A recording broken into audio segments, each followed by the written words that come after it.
Bismillahirrahmanirrahim. Assalamualaikum warahmatullahi wabarakatuh. Innal hamdalillah nahmaduhu wa nasta'inuhu wa nastaghfiruh wa na'udzu billahi min sururi anfusina wa min sayyiati a'malina. May yahdihillahu fala mudhillalah wa may yudlilhu fala hadiyalah. Asyhadu an la ilaha illallah wa asyhadu anna Muhammadar Rasulullah. Ayuhan nasu taqu rabbakumul ladzi khalaqakum min nafsin wahidatin wa khalaqa minha zawjaha wa batha minhuma rijalan katsiran wa nisaa'a wattaqullaha alladzi tasaaluna bihi wal arham innallaha kana 'alaikum raqiba. Eee, Bismillahirrahmanirrahim. Wa min ayatihi an khalaqalakum min anfusikum azwaja litaskunu ilaiha wa ja'ala bainakum mawaddatan wa rahmah inna fi dzalika laayatan liqaumin yatafakkarun. Baik teman-teman, alhamdulillah ya. Selamat datang di Daurah Sirah Nabawiyah. Insyaallah ini pertemuan pertama, hari pertama kita akan belajar Sirah Nabawiyah. Dan buat teman-teman yang juga mau ikut sekolah pranikah, insya Allah malam ini ada materi baru ya, sama seperti Daurah Sirah Nabawiyah. Kalau Sirah Nabawiyah itu sore, ya menjelang berbuka seperti sekarang, insya Allah. Kalau sekolah pranikah itu pada tarawih ya. Nah, nanti malam ini yang mau ikutan Sirah Nabawiyah kita belajar hukum nikah, definisi nikah, perintah nikah dan sebagainya. Nah, buat pertemuan sekarang kita belajar pendahuluan dan kondisi Arab sebelum Islam. Nah, teman-teman, seperti yang sudah saya ceritakan di grup bahwa kajian ini sebenarnya adalah rangkuman dari kitab Sirah Nabawiyah yang sudah saya bagikan di grup ya, yaitu kitab Sirah Nabawiyah karangan Syekh Safiyur Rahman Al-Mubarakfuri dari India, pemenang dari lomba penulisan Sirah Nabawiyah se-internasional ya, dia juara satunya. Nah, dia berasal dari India, Masya Allah, alhamdulillah. Dan sumber lain yang saya pakai itu biasanya Fiqhus Sirah maupun sumber-sumber lain yang ada yang bisa dipertanggungjawabkan insya Allah.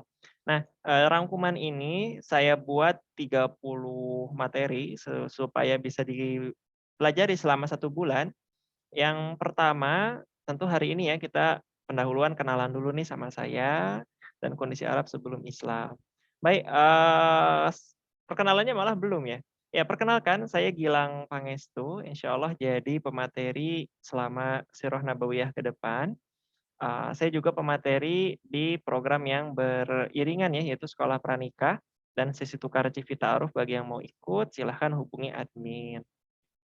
Nah, eee, insya Allah pada kesempatan kali ini kita akan mempelajari ini ya, Sirah Nabawiyah, mulai dari daftar isinya terlebih dahulu, supaya tergambar nih kira-kira selama 1 bulan ke depan teman-teman mau belajar apa aja. Oke baik, dan teman-teman yang mau bertanya, mau open mic, mungkin mau interupsi silahkan boleh aktif, ini ya, silahkan di-chat, buat interupsinya. Insya Allah buat yang mau tanya jawab, buat yang mau komunikasi lebih aktif ya selama pembelajaran saya terbuka insya Allah. Baik kita mulai bahas ya rincian pembelajarannya. Materi pertama adalah pendahuluan kondisi Arab sebelum Islam. Ya, kita akan bahas nanti di bawah. Kemudian materi kedua adalah sebelum kelahiran Rasulullah. Apa saja yang terjadi sebelum kelahiran Rasulullah, terutama kita bakal mempelajari keluarga Rasulullah. Siapa kakek Rasulullah, orang tua Rasulullah, apa yang suasana yang ada ya ketika Rasulullah lahir. Kemudian juga nanti kita akan mempelajari kelahiran Rasulullah hingga wahyu pertama. Artinya 40 tahun hidup pertama Rasulullah itu dari kecil gimana ya, kemudian masih anak-anak seperti apa, dari bayi, dari anak-anak, dari kemudian, usia remaja ya, mungkin kalau buat kita ya usia pemuda lebih tepatnya. Kemudian juga ketika menikah dengan Khadijah seperti apa, dan perjalanan Rasulullah sampai nanti mendapatkan wahyu pertama. Kemudian di materi keempat, teman-teman, kita akan mempelajari dakwah yang dimulai secara sembunyi-sembunyi maupun terang-terangan. Nah, ini banyak yang orang kita tidak pelajari ya. Biasanya yang paling dipelajari itu kelahiran Rasulullah ya. Kemudian wahyu pertama orang banyak yang, tahu padahal banyak bab yang dalam Sirah Nabawiyah itu juga penting, ini masih banyak yang skip nih orang-orang. Makanya, yuk kita belajar dari awal sampai akhir. Bagaimana dakwah itu mulai dari sembunyi-sembunyi, banyak dakwah itu juga mulai terang-terangan. Ini penting ya, terutama buat strategi dakwah, masa kini ketika misalkan dakwah mendapatkan tantangan yang berat ya, dari lingkungan sekitar. Maka dakwah itu dimulai dari kalem dulu gitu ya, terus kemudian nanti baru dakwah itu mulai dari terang-terangan jika memungkinkan. Kemudian juga nanti kita akan mempelajari bagaimana mulai aniaya yang dialami kaum muslimin ya, penyiksaan sadis apa saja yang dialami, sehingga menyebabkan kaum muslimin harus hijrah. Dan hijrah yang pertama, teman-teman, ini bukan ke mana?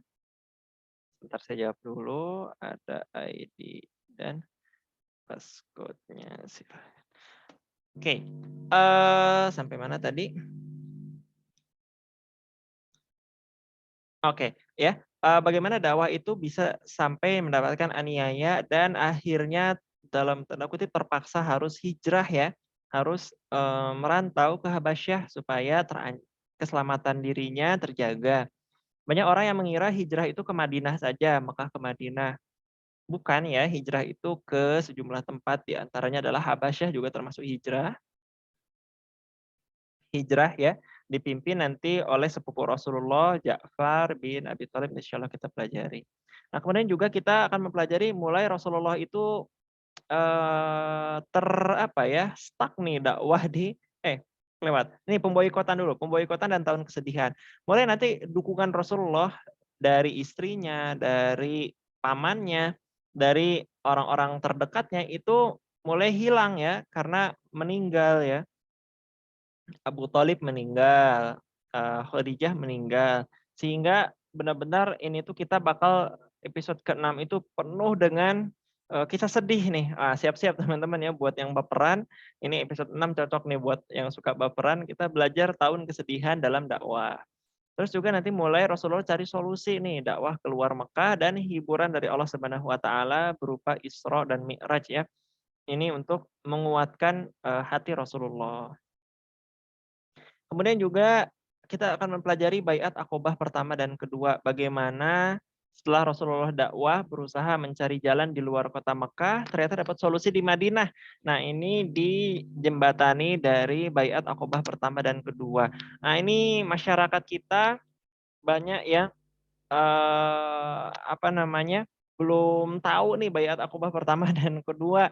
Ini juga jadi, hal yang, sebenarnya kita greget ya, mudah-mudahan, masyarakat itu jangan, ketinggalan nih materi-materi penting terkait dengan Surah Nabawiyah, ya. Kita sudah sering mendengarkan, lagu-lagu pujian terhadap Rasulullah ya, padahal dengan lagu saja itu masih belum cukup ya, harus, lebih memahami sejarah Nabi itu, jangan sekedar melalui lagu ya, tapi dengan kita mempelajari langsung bagaimana sih kisahnya secara detail.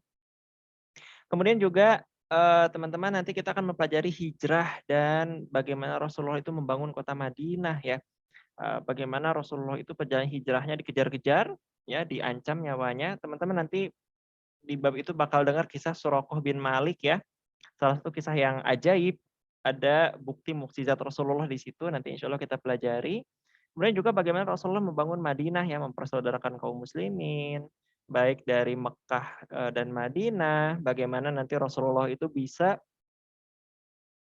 membangun masjid, membangun rumah, membangun pasar, dan sebagainya. Kemudian juga nanti ada kisah Perang Badar teman-teman ya. Perang Badar ini Masya Allah udah sering banget kita dengar ya, Perang Badar, Perang Badar, Perang Badar. Tapi apa itu Perang Badar dan bagaimana kisahnya? Ini malah banyak orang yang lost ya, belum mempelajarinya secara utuh Perang Badar itu seperti apa. Nah, ini kesempatan yang baik nih buat kita semua buat mempelajari kisah-kisah Perang Badar.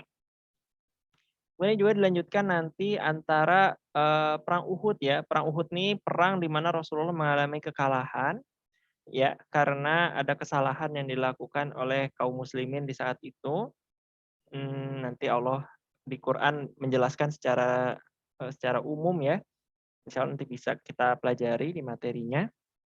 Dan teman-teman ternyata kekalahan perang Uhud ini membawa dampak berkepanjangan di mana akhirnya Rasulullah dan kaum muslimin dilecehkan oleh Jazirah Arab sehingga orang-orang makin sewenang-wenang ya, jadi makin berani. Nah, teman-teman dari perang Uhud kita belajar teman-teman ya, mohon kaum muslimin, mohon kita itu harus tampak kuat ya, tampak kuat, tampak tegar, tampak kokoh ya.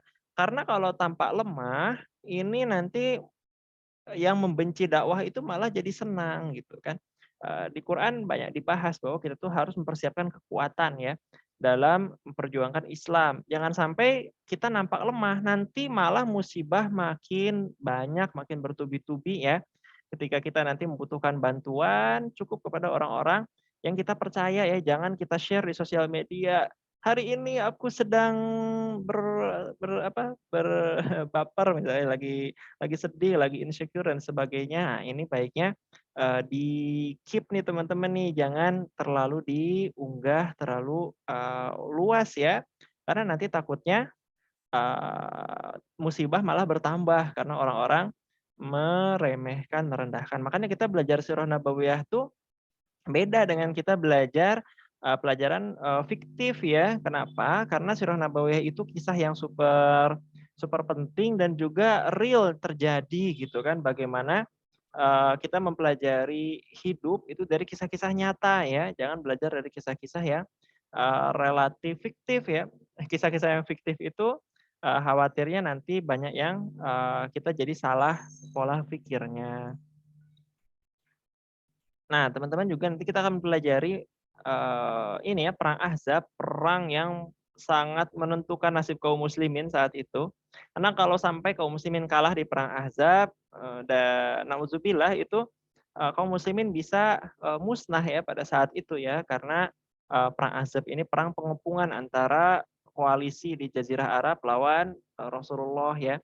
Nanti dari Bani Gotofan, dari Quraisy, dari Bani Nadir, ya dari Arab-Arab Baduy dan dari banyak golongan itu nanti memerangi Rasulullah sekaligus ya dikepung Rasulullah di kota Madinahnya dan kalau bahasa Inggris itu no one step backward ya, tidak ada satu langkah mundur ya, karena tidak ada tempat kita lari saat perang Ahzab ya. Nanti dalam perang Ahzab itu kaum muslimin pilihannya antara menang bertahan atau kalah dan musnah ya, dibunuh, dibantai dan sebagainya. Makanya ini serem nih sebenarnya kisah perang Ahzab nih teman-teman ya. Penting banget buat teman-teman ketahui bahwa ya kadang dakwah Islam tuh memang ada kalanya harus bertahan ya menghadapi seluruh gempuran yang mana nanti ketika selesai bertahan insya Allah giliran kemenangan-kemenangan yang didapat. Nah teman-teman kemudian bagaimana nanti setelah perang Ahzab kaum muslimin mulai berhasil ya, mulai memenangkan pertarungan di Jazirah Arab, menang di sana, menang di sini ya. Nanti akan kita pelajari, teman-teman tahu munafik, wah kita kayaknya sering dengar nih tiap hari ini, munafik lu," gitu kan. Tetapi tidak tahu apa itu munafik gitu kan. Orang munafik itu orang yang dia zohirnya tampak seolah dia itu muslim, padahal dia itu dalam hatinya lebih menghendaki kekufuran, menghendaki kekafiran ya. Jadi jangan sampai teman-teman ya, kita tuh menuduh sesama kaum muslimin kita tuh dengan mudah, "Ah munafik lo," nggak kayak gitu ya. Munafik tuh dalam Quran fid darkil asfali minan nar, di dalam kerak neraka ya, di dalam neraka yang paling dalam ya, di aspalnya neraka. Aspal itu kan bahasa Arab ya. Aspal itu artinya kerak ya, paling dasar dari neraka. Teman-teman jadi kalau kita ke jalan, banyak jalan di aspal itu maksudnya jalannya diberi kerak ya. Nah, itu kurang lebih isyarat Quran bahwa orang-orang munafik itu fid darkil asfali minan nar, ya, di keraknya neraka ya, di aspalnya neraka gitu teman-teman ya. Nah, kemudian teman-teman nanti juga kita akan mempelajari Hudaybiyah bagaimana di sini Quran surat Al-Fath turun ya. Inna fatahna laka fatham mubina dan seterusnya. Jadi ini juga kisah yang penting banget nih teman-teman ya, jangan sampai skip. Nah, kemudian teman-teman ya, nanti kita bakal pelajari surat dakwah Rasulullah. Bagaimana Rasulullah, teman-teman, hebatnya Rasulullah dengan ngirim surat aja, kalau tidak salah tuh 10 atau 11 orang dikirim surat sama Rasulullah. 5 di antaranya masuk Islam.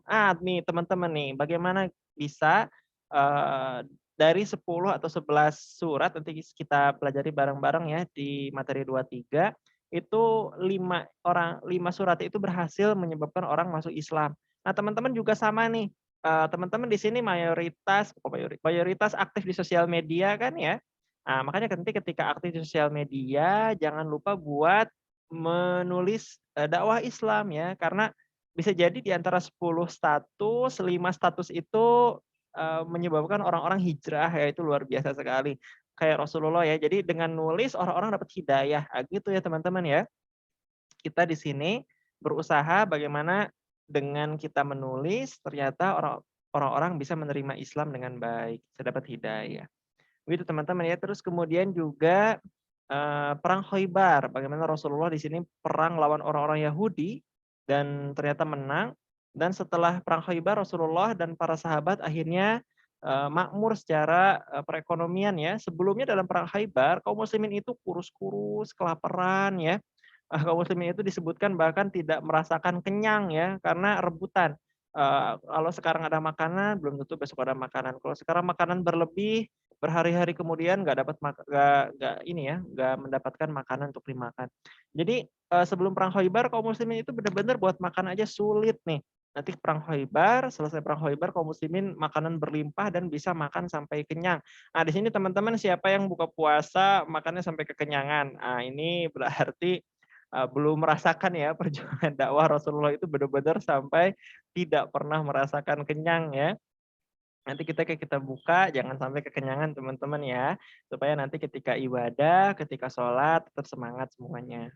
Nah, kemudian teman-teman nanti kita bakal pelajari kisah-kisah yang menarik nih di perang Zaturiko, Umroh Qadha, dan perang Mu'tah.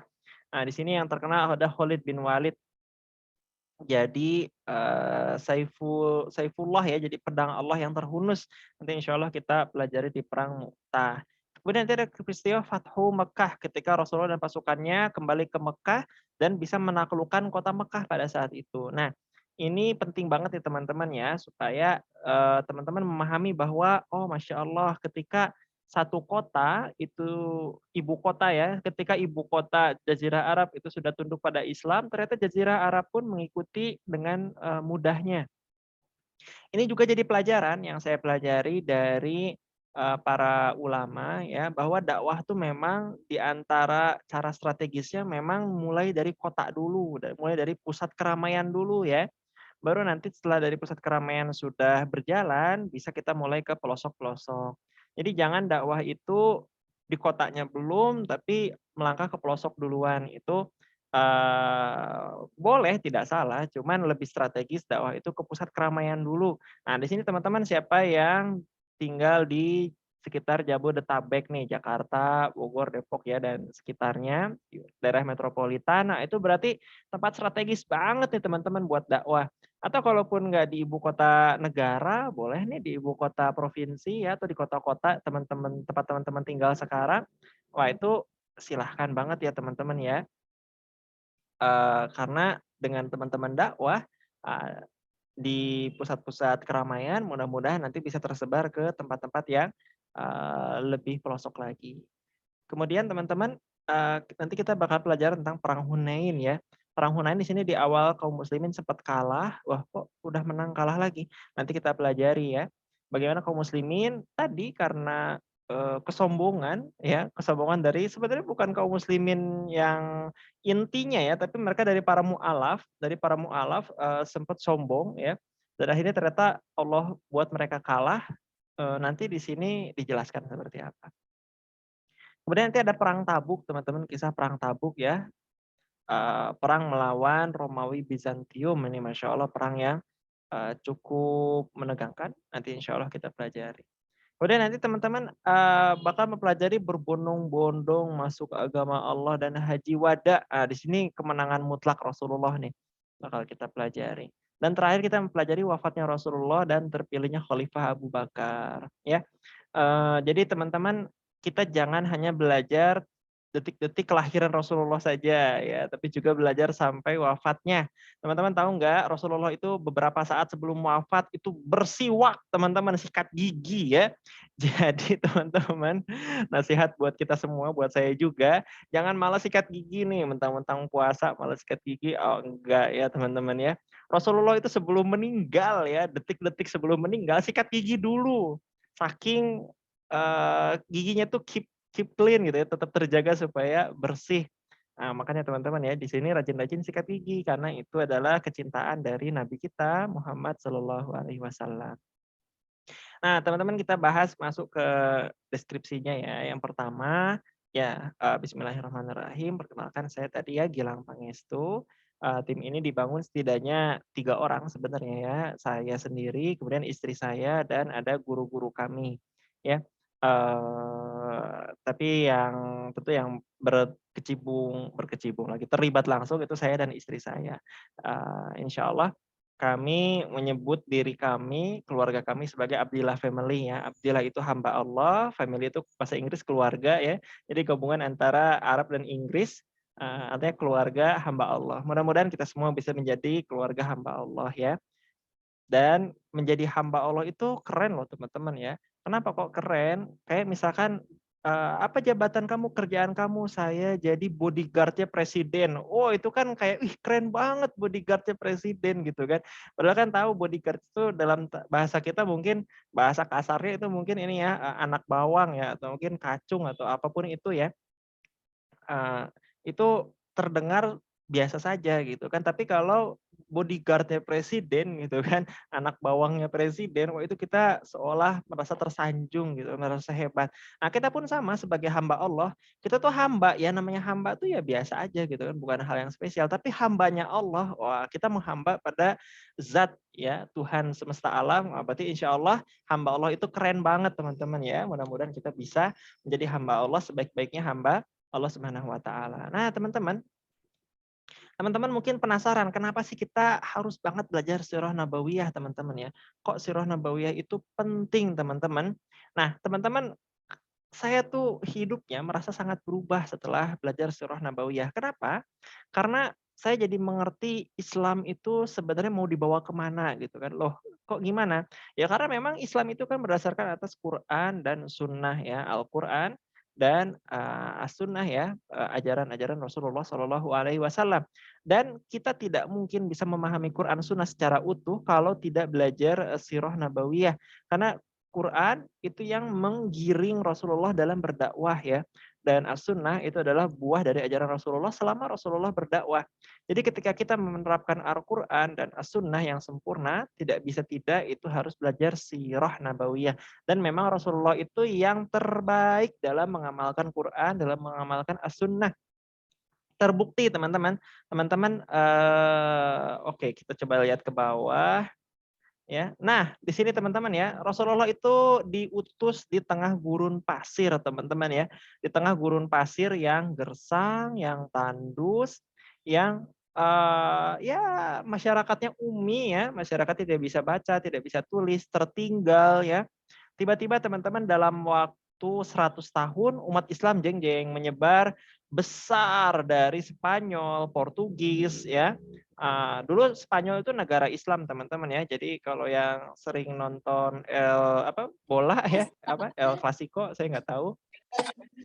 Nah itu bakal menyadari bahwa oh iya Spanyol ya, ada Cordoba, ada Valencia ya, ada Toledo, ada ini di ibu kotanya Portugis Lisboa ya, Lisbunah ya kalau bahasa Arabnya ya. Dan sebagai dulu Portugis, Spanyol itu negara Islam. Kurang lebih 100 tahun setelah Rasulullah wafat. Ini benar-benar keren banget nih. Gimana gara-gara Rasulullah atas izin Allah bismillah gara-gara Rasulullah seorang Islam tersebar jreng langsung luas sekali ya dari timur ke barat ya, dari Spanyol, dari Portugis, Maroko ya, Maghreb, Libya, Tunisia, di sini Aljazair, dari Arab ya, dari Mesir ya, dari Hijaz ya, dari Yaman, dari Iran, udah masuk ke Turki teman-teman ya, masuk ke Asia Tengah, Afghanistan. masuk ke Kazakhstan ya, masuk sampai ke Sungai Sind, Sungai Indus. Teman-teman tahu Sungai Indus di mana? Itu di Pakistan ya. Udah mepet-mepet ke India ya. Jadi Rasulullah setelah wafat 100 tahun kemudian Islam sudah tersebar dari Spanyol, dari Portugis sampai ke India. Masya Allah gitu. Dan bahkan udah ada titik-titiknya persebarannya itu di Aceh dan di Malaka ya. Jadi benar-benar Islam itu tersebar dengan kecepatan yang sangat dahsyat. Ngeng langsung Rasulullah dakwah, nggak lama kemudian Islam tersebar dari timur ke barat. Padahal kalau kita lihat teman-teman ya, ini yang warna ungu nih di layar, itu persebaran agama Kristen. Masih sedikit teman-teman ya, masih cuma ada di Turki, masih di Balkan ya, masih di Italia, masih di Prancis, masih di Inggris ya, di Ethiopia. Masih sedikit sekali orang-orang Kristen di muka bumi saat itu ya, nggak sebanyak sekarang ya. Islam itu dulu lebih advance daripada orang-orang Kristen selama ribuan tahun ya. Makanya ini zaman kita sekarang lagi zaman kebalik ya, di mana orang Kristen lebih banyak jumlahnya daripada orang Islam, padahal dulu dalam ribuan tahun, 1000 tahun, umat Islam lebih banyak daripada mereka. Nah ini jadi tamparan buat kita, kok kita uh, masih belum bisa menerapkan Islam sehebat Rasulullah Shallallahu Alaihi Wasallam. Ya, pada dulu di sini peta persebaran agama dalam waktu singkat Islam jreng langsung menyebar dengan cepat sekali. Nah, teman-teman ya nanti kita bakal pelajari lebih lanjut ya. Balik lagi tadi sampai mana? Oke, petiga sirah nabawiyah. Kemudian teman-teman ya, teman-teman intinya saya ingin teman-teman menyadari ya bahwa umat Islam itu diturunkan di Jazirah Arab nih. Pertama, orang-orang Arab itu terkenal bodoh, ya tidak bisa baca, tidak bisa tulis. Kemudian terkenal miskin ya, gurun pasir, gersang, banyak kelaparan di mana-mana. Kemudian jelas tandus ya, sumber daya alamnya tidak bisa diharapkan. Kemudian juga nyembah batu ya, nyembah berhala ya, primitif ya secara kehidupan sehari-harinya. Kemudian juga penuh maksiat ya seperti pembunuhan, perampokan, peperangan ya. Kemudian juga minum khamar, mabuk-mabukan, perjudian. Pokoknya Rasulullah itu diutus ke Arab yang kalau bahasa saya itu hopeless ya, nggak tanpa harapan ya. Karena masyarakatnya kok gini-gini amat gitu kan, banyak bermasalah gitu. Kayak kayak apa ya, kayak terbelakang gitulah. Pada zaman itu tuh belum, kok bisa sih, bangsa Arab yang terbelakang bisa jadi bangsa terbaik ya, ternyata itu karena didikan Rasulullah Shallallahu Alaihi Wasallam. Jadi ini mukjizat, bantahan kepada siapapun, kenapa Islam besar? Tidak bisa jawabannya karena sumber daya alam, tidak bisa jawabannya karena kerajaan sebelumnya, tidak bisa jawabannya karena subur, tidak bisa jawabannya karena masyarakatnya sudah pintar sejak awal, nggak bisa ya. Bahwa Arab yang tanpa harapan ya apa ya, yang hopeless itu ya, yang benar-benar terbelakang menjadi bangsa terdepan, termaju, terhebat pada zamannya itu karena Islam ya, tidak bisa dengan alasan yang lain. Teman-teman ketika kita melihat ya negara-negara hebat yang maju di zaman sekarang secara perekonomian, misalkan kayak Amerika, Eropa, ya kan kayak Cina misalkan ya, itu faktor yang bisa kita bicarakan biasanya sumber daya alam mereka memang bagus juga. Di Eropa itu memang subur, teman-teman ya. Kemudian juga di Amerika jelas-jelas subur ya. Di daerah timurnya terutama ya, di Amerika Timur itu sangat subur, teman-teman. Cina juga sama ya, dataran Cina itu luas, subur sekali gitu. Dan sumber daya alamnya banyak. Tetapi ketika kita membahas Jazirah Arab, itu tidak bisa kita bilang bangsa Arab itu maju karena ini dan itu, nggak bisa ya. Kalau sekarang mungkin bisa, kita bisa sebut bangsa Arab makmur karena minyak. Tapi dulu ketika Islam datang nggak bisa ya. Kita bilang kenapa Islam berkembang cepat karena minyak, nggak ada ya. Justru bangsa Arab itu bangsa yang terbelakang. Ini jadi mukjizat bahwa bagaimana Islam Al-Quran turun, Rasulullah diutus, bisa mendidik masyarakat terbelakang menjadi masyarakat termaju. Begitu teman-teman ya, hikmahnya kenapa Allah mengutus Rasulullah pada masyarakat yang bermasalah pada zaman itu ya. Dan teman-teman kaum muslimin itu di apa ya, dihimpit ya oleh Romawi Bizantium dan Sasanian Persia ya. Nah, mereka tadi sampai kita sedikit buka petanya. Nih ya, Ini Jazirah Arab, ini Mekah, Madinah, Hijaz, kelihatan teman-teman di layar ya. Ini Romawi ya, Romawi di sini. Ini daerah Gosan ya, daerah Arab, ini Arab Kristen Gosan ya. Di sini daerah Hiroh ya, daerah Arab yang ikut ke Persia ya, Arab Majusi. Di sini ada Yaman, Yaman juga sama ikut ke Majusi, daerah Oman juga sama ikut ke Majusi ya. Nah, jadi Rasulullah ketika diutus ya seperti ini kondisi Jazirah Arab itu ya. Mereka Romawi dan Persia nggak berminat masuk ke Jazirah Arab. Kenapa? Mahal ya, berat di ongkos. Ngapain masuk Jazirah Arab ya? Masyarakatnya susah diatur, gurun pasir, nggak akan ada keuntungan yang berarti dengan mereka masuk Jazirah Arab. Nah, dengan ini kita bisa simpulkan tadi ya bahwa ketika Arab bisa berkembang pesat, itu tidak lain tidak bukan jawabannya hanya karena Islam. Begitu teman-teman ya. Ini Allah berkehendak seperti itu ya, hikmahnya bahwa ya bangsa terbelakang bisa hebat karena dengan Islam, kita pun sama ya, berarti kita itu sebagai masyarakat kaum muslimin, sebagai bangsa Indonesia tidak mungkin bisa bangkit hebat jaya kecuali dengan kita mempelajari Islam dan mengamalkannya. Baik, sampai mana tadi? Oke. Nah, ini sudah dibahas. Nah, teman-teman ya, ketika teman-teman belajar, saya tadi sedikit bagi gambar nih di grup. Nah, ini ya. Nah, teman-teman ketika nanti kita belajar, ketika belajar Sirah Nabawiyah, sebenarnya buku rujukan yang paling diharapkan itu adalah karangan Ibnu Ishaq ya, Muhammad bin Ishaq. Karangan Ibnu Ishaq itu dia membuat kitab namanya Al-Maghazi ya. Al-Maghazi itu populer di zaman dulu ya, di zaman generasi salafus sholih. Cuman teman-teman ya karena suatu hal yang saya juga tidak tahu penyebab pastinya apa, bukunya hilang. Bukunya rusak, hilang dan tidak lagi ditemukan sampai sekarang. Jadi kitab klasik rujukan utama Sirah Nabawiyah adalah kitab Al-Maghazi, namun hilang ya. Lah terus kok kita bisa tahu Sirah Nabawiyah kalau kitab yang tertua pertamanya hilang? Nah, karena kitab Al-Maghazi ini dulu saking populernya dirangkum sama orang lain, dirangkum ya, kemudian di apa diberi catatan, dirujuk ya, dirujuk ke buku-buku lain, di-mention di tempat-tempat lain ya. Di antara rangkumannya yang terkenal itu adalah rangkuman Sirah Ibnu Hisham ya, bagaimana dia memuat dari kitab Muhammad bin Ishaq ini ya, Sirah Ibnu Hisham. Nah, nanti kita bisa biasanya belajar Sirah Nabawiyah klasik itu dari Sirah Ibnu Hisham, teman-teman ya. Nah, untuk yang lebih rinci biasanya kita belajar Sirah Nabawiyah itu pakai kitabnya karangan Muhammad Jarir At-Tobari ya. Karangan At-Tobari, teman-teman. Gitu. Jadi sejarahnya ini agak agak sedikit bikin kaget orang ya. Oh, ternyata buku Sirah Nabawiyah yang tertua itu hilang ya, rusak ya.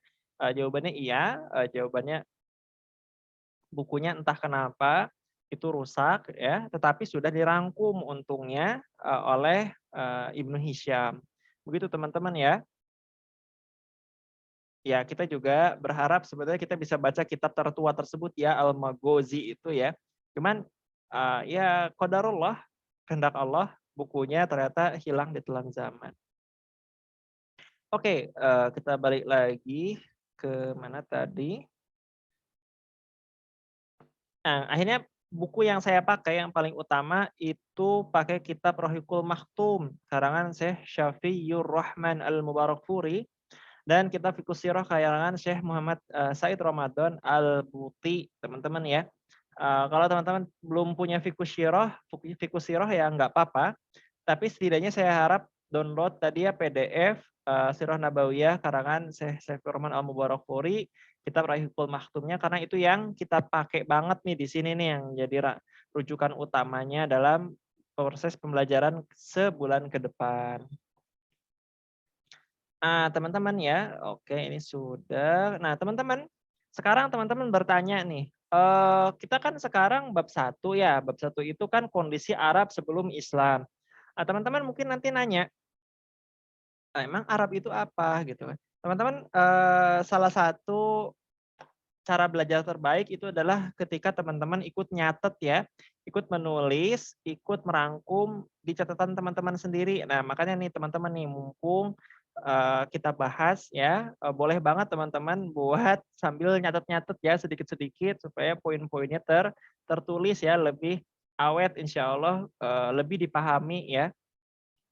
Kalau misalkan sambil dengerin selewat-selewat aja takutnya nggak ngerti nih, begitu teman-teman. Baik ya kita lanjut, eee, Arab itu maknanya sebenarnya adalah, tempat yang tandus gersang ya, tandus gersang yang, padang pasir mungkin, tapi dalam, rujukan lain Arab itu adalah, pergeseran kata dari kata gorob ya atau gharib ya, intinya adalah, barat ya, maknanya adalah barat, sebutan dari orang-orang Persia yang menyebutkan bahwa Arab itu memang kurang lebih ada di baratnya Persia ya. Nah teman-teman kita sering dengar kata jazirah Arab, jazirah Arab. Apa itu jazirah? Jazirah itu artinya pulau teman-teman ya. Cuman sebenarnya Arab itu bukan pulau ya. Coba kita lihat peta. Nih ya, Arab tuh memang kayak pulau ya. Di baratnya ada Sungai Laut Merah, di selatannya ada Laut Arab ya. Di sininya ada Teluk Teluk Persia ya. Nah, di utaranya ada Sungai Efrat, ada Sungai Jordan. Oh, pokoknya mirip banget kayak pulau ya. Walaupun sebenarnya tentu lebih tepatnya ini bukan pulau ya, tapi ini semenanjung. Makanya dalam bahasa Inggris disebut Arabian Peninsula ya, dan itu lebih tepat secara, definisi dibandingkan dengan Pulau Arab. Tapi memang karena dari dulu sudah lebih populer, disebut Jazirah Arab, ya ya sudah gitu kan. Jadi, jangan kira jazirah itu adalah, justru semenanjung atau, gurun pasir, bukan ya. Yang lebih tepat, jazirah itu artinya pulau dalam bahasa Arab. Makanya ketika teman-teman di Indonesia, bisa kita menyebutkan di sini tuh jazirah Jawa, jazirah Sumatera ya, jazirah, Lombok ya, jazirah, Sulawesi, jazirah Borneo dan seterusnya. Jazirah Kalimantan, jazirah Papua, dan seterusnya. Jadi sebenarnya Arab itu bukan jazirah ya, walaupun memang nyatanya sampai sekarang populer disebut jazirah. Dan teman-teman kondisi Arab itu memang, udah strategis banget teman-teman ya, cocok buat perdagangan walaupun daerahnya miskin, tandus ya, masyarakatnya yang, bermasalah, tetapi memang secara geografis dia ini banget nih, di tengah-tengah pusat peradaban dunia ya. Kalau teman-teman buka peta dunia, wah Arab itu memang realitanya di tengah sampai sekarang ya. Mungkin nanti baru di baliknya ada Amerika ya. Nah, tapi kalau kita lihat, iya di utaranya ada Rusia yang luas, di baratnya ada Afrika dan Eropa, di selatannya ada Afrika Selatan ya, ada daerah-daerah Ethiopia dan seterusnya. Di timurnya ada India, ada Cina, ada Indonesia. Makanya kenapa teman-teman ya, Islam tuh memang ketika muncul dan besar, mesti bergesekan dengan semua peradaban pada zaman tersebut ya, mungkin kecuali peradaban Amerika. Kita bergesekan dengan Cina ya, dulu di Perang Talas ya, zaman kekhilafan Abbasiyah, Perang Talas. Kita juga bergesekan dengan, India ya, kalau di sana tuh di Perang Panipat ya. Kita juga bergesekan dengan Rusia ya. Kita juga bergesekan dengan, berbagai macam negara-negara Kristen, negara-negara Eropa, juga bergesekan dengan Ethiopia dan ke selatannya terus. Makanya kenapa teman-teman ya, memang, kaum muslim itu memang muncul di tengah-tengah untuk menyaingi dan melawan, peradaban-peradaban lain ya, dan ternyata waktu itu berhasil teman-teman ya, menjadi peradaban besar, yang memang sekarang nampaknya kita harus banyak berbenah nih. Kita sekarang sudah, sedang tidak di puncak kejayaan Islam, harus berbenah supaya bisa, bangkit menuju ke puncak kejayaan Islam tersebut. Nah teman-teman, lanjut lagi. Nah terus teman-teman harus tahu definisi bangsa Arab ya. Bangsa Arab itu sebenarnya ada 3 nih, klasifikasinya. Pertama ada bangsa Arab ba'id, ba'idah ya, bangsa Arab yang jauh. Bangsa Arab yang sudah tidak terlacak lagi sejarahnya ya, jadi udah klasik banget nih. Apa aja itu bangsa Ad, bangsa Samud, bangsa Tosem, ya, Judais, Imlaq, Umain, Hatur, Wabar, Abil, Jasim, Hadramaut, dan seterusnya. Ini bangsa Arab yang dulu pernah ada dalam pentas sejarah, cuman hilang jejaknya, udah nggak tahu di mana ya, disebut bangsa Arab Ba'idah. Jadi apakah bangsa Ad, bangsa Samud ya, itu adalah bangsa Arab? Jawabannya betul, mereka bangsa Arab. Cuman jejak sejarahnya sudah hilang ya, kita tidak tahu kemana. Kemudian juga ada bangsa Arab Aribah atau bangsa Arab yang dianggap ya bangsa Arabnya Arab gitu, bangsa Arab yang asli gitu. Itu adalah keturunan dari Yaman, teman-teman ya. Jadi kalau teman-teman nanya bangsa Arab itu aslinya yang mana sih gitu kan? Maka yang lebih tepat adalah bangsa Arab yang asli adalah bangsa Arab yang ada di Yaman, teman-teman ya. Bukan di Bang Steve kan di tempat yang lain, itu berasal dari sumbernya ya, sumbernya adalah dari Yaman, bangsa Arab Aribah. Nah, ada juga bangsa Arab Musta'ribah, bangsa Arab yang diarabkan. Sebenarnya dia bukan orang Arab, tetapi dia sekarang dianggap orang Arab. Siapa itu? Yaitu keturunan dari Nabi Ibrahim alaihissalam, khususnya dari jalur Ismail ya. Nabi Muhammad itu mungkin ya lebih tepat disebut Arab Musta'ribah karena keturunan dari Nabi Ibrahim ya. Bukan bangsa Arab yang sedemikian murni ya, sudah banyak campuran, bukan banyak ya, sudah ada benih ya, benih campuran dari Nabi Ibrahim yang mana Nabi Ibrahim pun memang bukan orang Arab ya, dari bangsa Babilonia ya. Jadi Rasulullah itu orang Arab, betul orang Arab, tapi Arabnya Arab Musta'ribah. Kalau secara keturunan, ternyata keturunan Nabi Ibrahim yang bukan orang Arab. Begitu teman-teman ya. Uh, jadi bangsanya Rasulullah itu bangsa Arab Musta'ribah ya. Orang Arab, benar-benar orang Arab, cuman secara sejarah sih dia keturunan Nabi Ibrahim, yang mana Ibrahim sebenarnya bukan orang Arab, begitu sederhananya. Nah, teman-teman, dalam bermasyarakat bangsa Arab itu terpecah-pecah, teman-teman ya. Baik dari strata sosial, ada orang-orang budak ya, ada orang-orang biasa dan ada para pemuka. Nah, teman-teman, kalau bangsa Arab yang tinggi itu biasanya mereka khas banget ya teman-teman ya, secara pemuka mereka itu justru menjauhi zina ya. Jadi zina itu bagi para petinggi, khususnya perempuan ya, petinggi-petinggi perempuan di Jazirah Arab, merasa zina itu buruk. Kenapa buruk? Ya karena nanti kalau punya anak, ini anak siapa? Kan itu hal yang sangat memalukan gitu kan. Kalau tidak jelas siapa ayahnya. Itu bagi bangsa Arab jahiliyah bahkan. Jadi bagi bangsa Arab jahiliyah, zina itu hal yang dianggap sudah jelas tidak baik ya. Cuman berbeda dengan kondisi rakyat bawah ya, khususnya kaum budak yang susah menikah, tidak ya berat sekali ya, dapat izin tidak bisa menikah ya. Mereka ya mau tidak mau harus berzina gitu kan, dan akhirnya bagi kaum budak itu jadi hal yang biasa terjadi. Jadi ada sedikit perbedaan ya. Cuman tentu tadi tidak semua orang menjauhi zina ya. Bagi yang terbiasa zina, bahkan para pemuka sekalipun, ya kadang hal-hal tersebut terjadi saja gitu. Cuman untuk perempuan-perempuannya, bagi kaum-kaum perempuan yang terhormat malah jarang ditemukan mereka berzina. Menjaga status sosialnya ya, khususnya bagi kaum perempuan.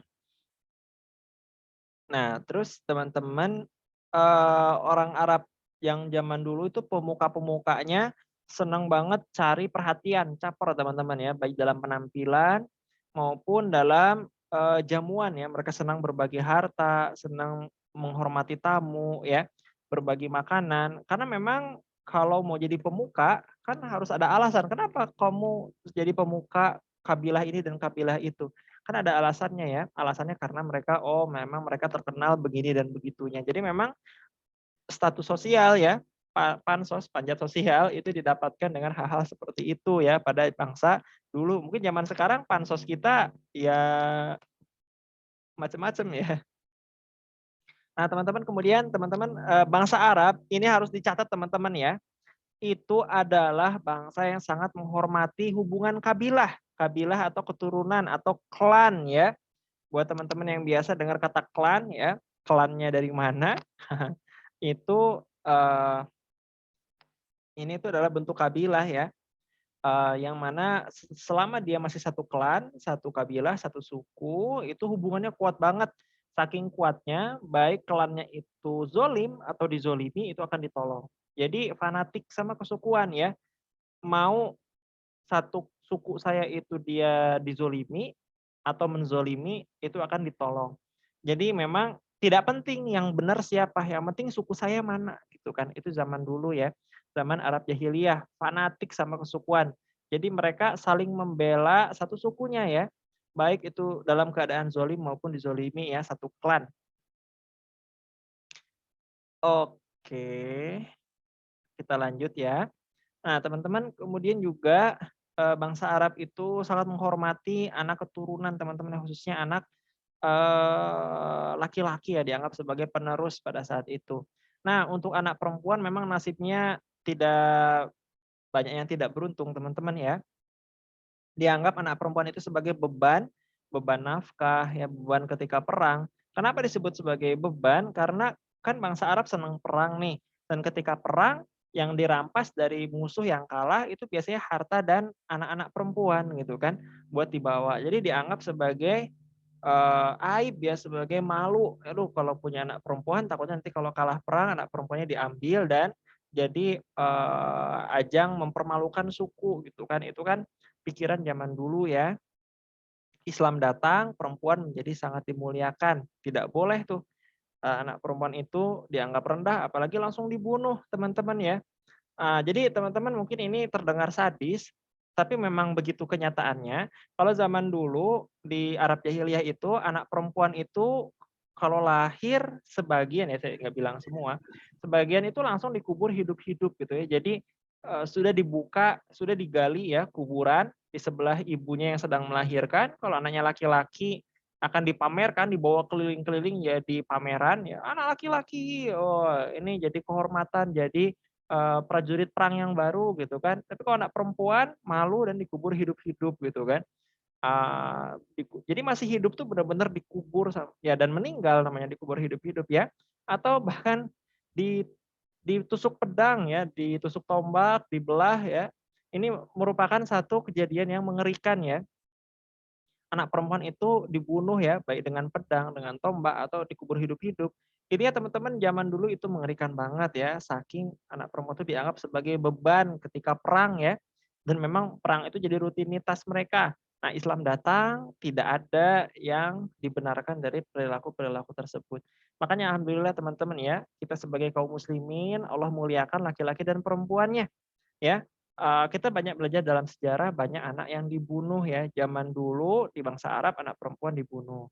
Zaman Firaun anak laki-laki yang dibunuh teman-teman. Tahu kan, Firaun dulu ya waktu menjelang Nabi Musa lahir, takut ada Nabi Musa ya, dari keturunan Bani Israel, seluruh anak laki-laki dibunuh ya. Jadi perempuan sama laki-laki gantian ya. Ada yang anak laki-laki dibunuh zaman Nabi Musa, ada yang anak perempuan yang dibunuh zaman Jazirah Arab Jahiliyah dulu. Zaman sekarang jangan-jangan anak laki-laki dan perempuan yang dibunuh, dikekang ya dengan alasan apapun. Makanya teman-teman dalam Islam memiliki anak itu adalah suatu anugerah yang besar ya, masa depan kemuliaan seseorang, ya masa depan bangsa, masa depan agama diadai dengan anak keturunan ya. Tentu laki-laki dan perempuan gitu teman-teman ya. Jadi jangan sampai teman-teman di sini mengikuti tradisi Arab-Arab dahulu ya, merasa merasa takut dengan adanya anak ya dan seterusnya. Kita berdoa pada Allah mudah-mudahan kita bisa menjadi orang yang yakin pada Allah Subhanahu wa taala ya. Kita beristighfar pada Allah, astagfirullah. Nah, baik teman-teman kita lanjutkan. Teman-teman di sini juga ada ajaran Ibrahim yang masih hidup sampai Arab Jahiliyah itu masih hidup ya dan berlangsung sampai sekarang di zaman Islam. Itu adalah syariat bulan-bulan haram, teman-teman, bulan-bulan haram. Apa itu bulan-bulan haram? Bulan-bulan yang dimuliakan, dilarang. Jadi maksiat itu dilarang di bulan tersebut ya. Lebih dilarang lagi maksudnya. Jadi orang yang berbuat baik dapat pahala lebih, pahala berlipat, yang bermaksiat pun dapat dosa berlipat ya. Kalau sekarang kan bulan Ramadan, bulan ampunan nih. Kita melakukan ibadah berlipat-lipat, melakukan dosa, mudah-mudahan Allah ampuni gitu kan, itu di bulan Ramadan. Tapi kalau di bulan haram, itu bulan yang dikeramatkan yang kalau dosa bukannya jadi diampuni, malah dilipat gandakan dosanya ya. Kalau berbuat baik baru dilipat gandakan juga. Jadi ini bulan-bulan haram yang kita jarang dengar. Kenapa? Karena ya kita pakai sistem kalender ini ya, Gregorius ya. Jadi jarang jarang kita, dengar, jarang kita ketahui sistem bulan-bulan haram. Apa aja bulan-bulan haram? Bulan-bulan haram itu adalah bulan Rajab, bulan Zulqa'dah, bulan Zulhijjah, dan bulan Muharram ya. Begitu teman-teman ya. Jadi dicatat teman-teman ya, bulan apa saja bulan Rajab, bulan 7 ya.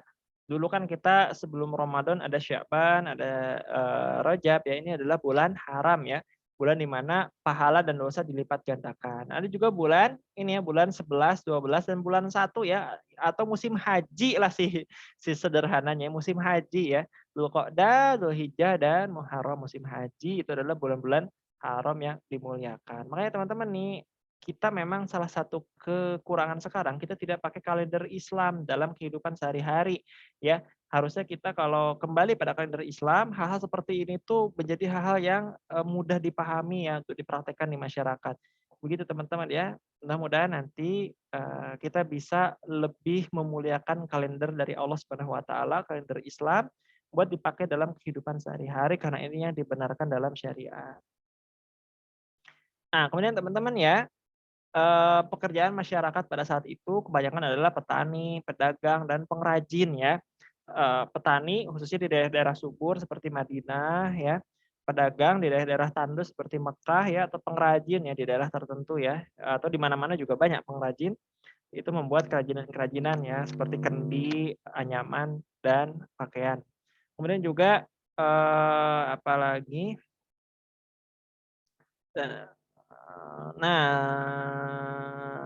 oke teman-teman ya, khas yang terjadi di bangsa Arab teman-teman adalah mereka senang menggabungkan antara khomer dan judi dan sedekah teman-teman ya. Jadi ini hal yang unik teman-teman ya.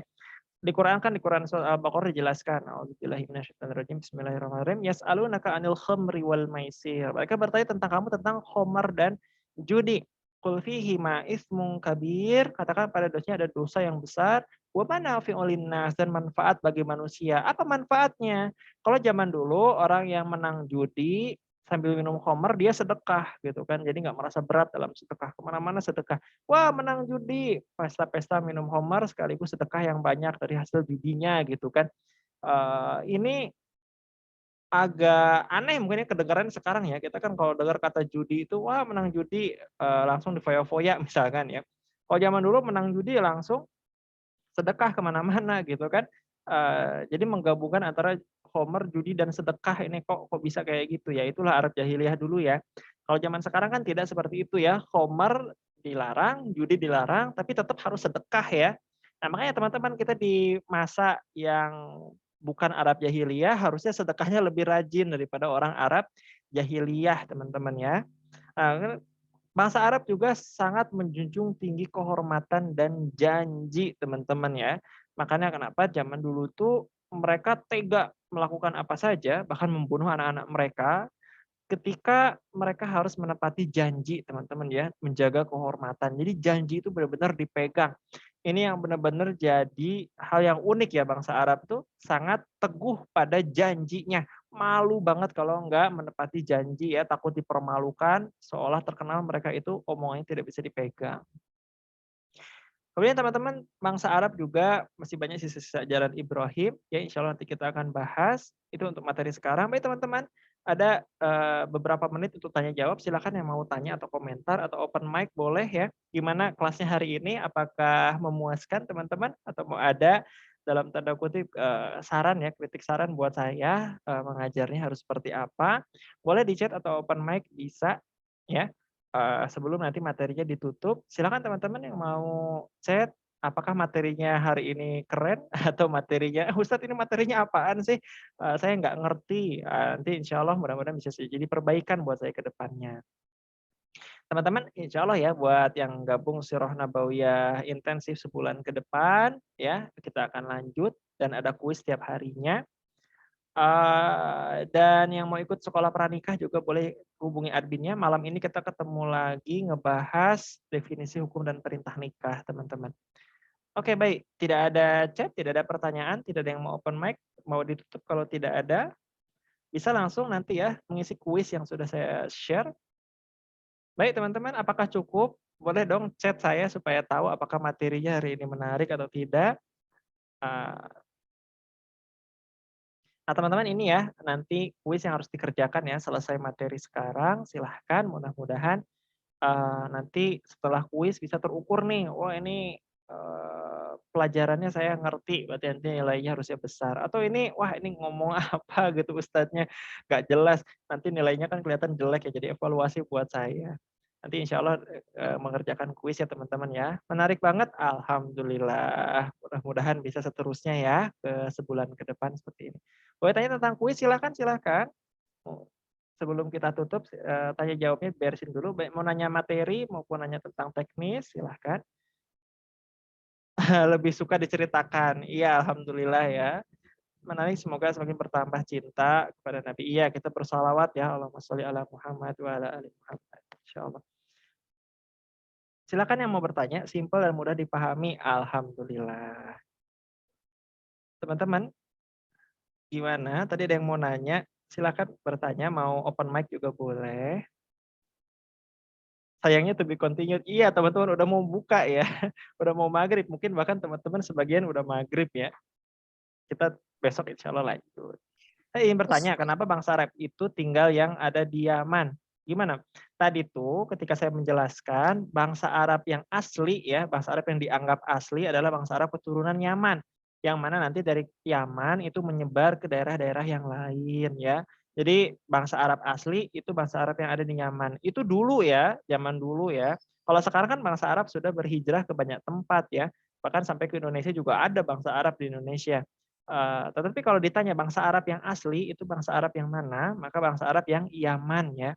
Ini sejarahnya dulu ya, bahwa ras Arab itu berasal dari Yaman gitu kan. Ketika nanti mereka menyebar ya ke Arab pedalaman, itu, baru bangsa Arab itu tidak hanya di Yaman saja. Cuman kalau ditanya bangsa Arab yang murni itu di mana, itu di Yaman pada zaman dulu ya, kalau zaman sekarang mungkin Yaman juga udah banyak pendatang ya. Begitu teman-teman. Silakan ada yang mau nanya lagi? Tadi katanya ada yang mau nanya. Yang pranikah malam ya, pada taraweh jam setengah 9 malam, silahkan hubungi adminnya kalau mau ikut. Baik teman-teman, karena sepertinya apa nih? Ustadz yang tidak dilakukan perempuan Arab apa? Apakah gadis yang ditenggelamkan atau istri yang diwariskan ke adik? Ini kuis ya. Nanti kuis silakan diisi aja teman-teman ya. Kuisnya diisi, nanti kan ketika nilainya keluar baru, ada jawabannya, ada perbaikannya, ada nilainya teman-teman ya. Ini kan nanti ketika di-submit maka langsung, otomatis keluar nilai dan koreksiannya, nanti bisa langsung dilihat. Langsung dengan apakah nyambung ini ya, berarti nyambung dengan cerita Nabi Ismail, nyambung banget ya, itu awal mula bangsa Arab, insya Allah pertemuan berikutnya kita bakal ngebahas Nabi Ismail dan keturunannya sampai, zaman Rasulullah ya. Begitu teman-teman ya. Saya menulis di sini itu, menulis kuis itu mesti jawabannya ada di materi. Buat teman-teman yang bingung, apa yang tidak dilakukan perempuan bangsa Arab, nah itu nanti, ada jawabannya di sini ya. Nih, perempuan nih ya, perempuan hobinya ngapain di zaman Arab, itu hobinya tukang pintal dan membuat pakaian teman-teman ya. Jadi zaman dulu perempuan itu biasanya jadi, tukang membuat pakaian ya, sama kulit, sama atau menjahit ya, dan seterusnya. Baik teman-teman ya, alhamdulillah mudah-mudahan materi hari ini, berkah ya Allah berkahi. Nilai 80 alhamdulillah. Baik teman-teman ya, kita tutup dengan hamdalah bersama-sama, alhamdulillahirabbil alamin. Selamat berbuka teman-teman buat yang berpuasa hari ini ya, Masya Allah. Alhamdulillah di Ramadan yang pertama, mudah-mudahan berkah. Kita bersolawat dulu nih pada Rasul kita yang tercinta dengan solawat Ibrahimiyah ya. Solawat Ibrahimiyah itu seperti apa? Yang biasa kita baca waktu sholat ya. Bismillahirrahmanirrahim. Allahumma sholli ala Muhammad. Ya Allah, salawat kami gimana? Allahumma sholli ala Muhammad. Ya Allah, Berikanlah salawat kepada Nabi kita Muhammad, wa ala ali Muhammad, dan kepada keluarga Nabi Muhammad.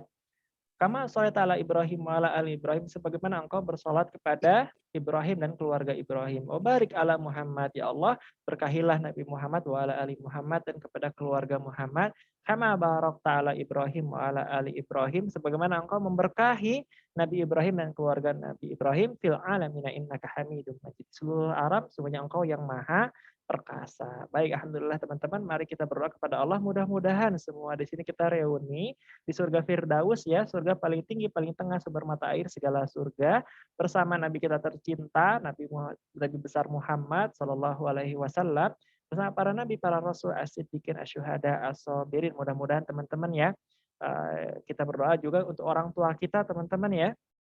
Allahumma gfirli wali walidayya warhamhuma kama rabbayani shaghira. Ya Allah, ampunilah aku dan kedua orang tuaku, sayangilah mereka sebagaimana mereka mendidik aku di waktu kecil. Amin. Allahumma amin. Kita berdoa ya teman-teman ya. Semoga orang tua kita bisa bahagia di dunia dan di akhiratnya. Amin. Allahumma amin. Baik teman-teman, terima kasih atas kehadirannya. Silahkan dikerjakan kuisnya di grup. Terima kasih atas kehadirannya. Ketemu lagi besok insya Allah, atau malam ya yang mau ikut kelas Sirah Nabawi, kelas sekolah pranikah.